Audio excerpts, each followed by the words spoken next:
Well, is there a solution to the problem of black-on-black crime in Chattanooga? Last night we aired part one of an in-depth report on that problem. Well, tonight, Eric Avanier follows up on that piece with part two.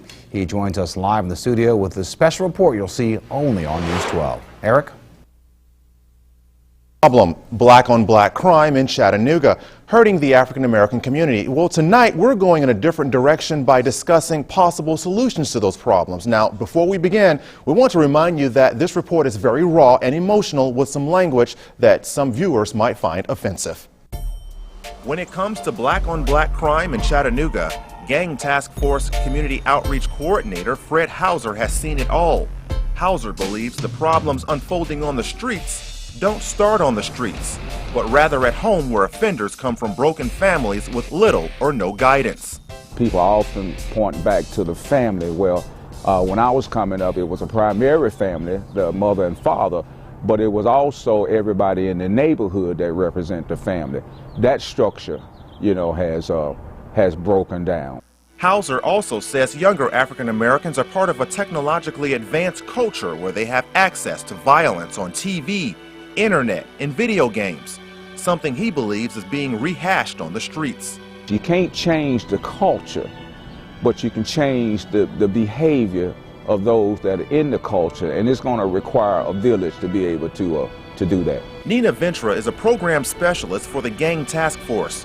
When it comes to the constant violence in Chattanooga's black communities, she has firsthand knowledge of how it impacts entire families. They're making decisions that impact themselves, impact their families, impacting their children who have no say in the matter. That's probably the most painful, but it's also impacting like their parents and grandparents who, when they're elderly, they don't have the same power that they used to have, And when you're seeing those two ends of the spectrum, the older and the younger, impacted by young adults to mid-level adults, it's heartbreaking. And age does play a role. That was confirmed by a man who admits to being gang associated. For his protection and the protection of his family, we agreed to hide his face and alter his voice. It's a myth that, the older you get and being in the game, the more power and respect you got. It ain't about that no more, It's about the nigga who out here putting in the most work, Nigga who pistol play heavy, Nigga who got a name for himself. So this young nigga be 16, 17 years old and be telling 30 and 40-year-old grown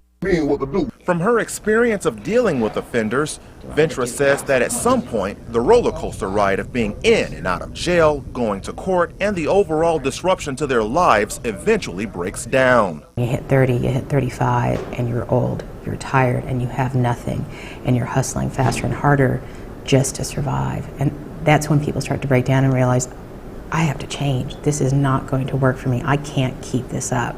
People say, why didn't you touch drugs? Why didn't you get involved in gangs? Everyone we talked to agreed that part of the solution is education, especially when dealing with youngsters who think there's no other way to live. Get as much education as you possibly can, man, by any means necessary. Soak up everything that this world is willing to give you to learn, man, and, keep a positive, productive attitude towards life. Gang banging, man, that ain't cool, that ain't the life, that ain't what's up. Another solution is jobs. Much of the violence on the street is about money and how to get it. The situation is much worse when offenders are released from prison and can't get hired because of multiple felonies on their record. So they revert back to a life of violent crimes. If you have a history of criminal offenses, particularly violent crimes, employers are afraid to talk to you. They're afraid you're going to re-offend. You need to prove yourself even more so. And one way of doing that is by taking advantage of prison work programs to gain work experience and even a character reference for potential employers. So in review, crime experts and analysts say black-on-black crime in Chattanooga can't be totally prevented, but there are ways to cut down on the number of cases each week. Solutions include a better family structure, education, and jobs. Now, we want to hear from you about this issue. Go to our Facebook page and leave a comment. There you will be able to see both parts of this special report. Again, we will air some of those comments later tonight on News 12 at 11. Reporting live in the studio, Eric Avanier, WDEF News 12.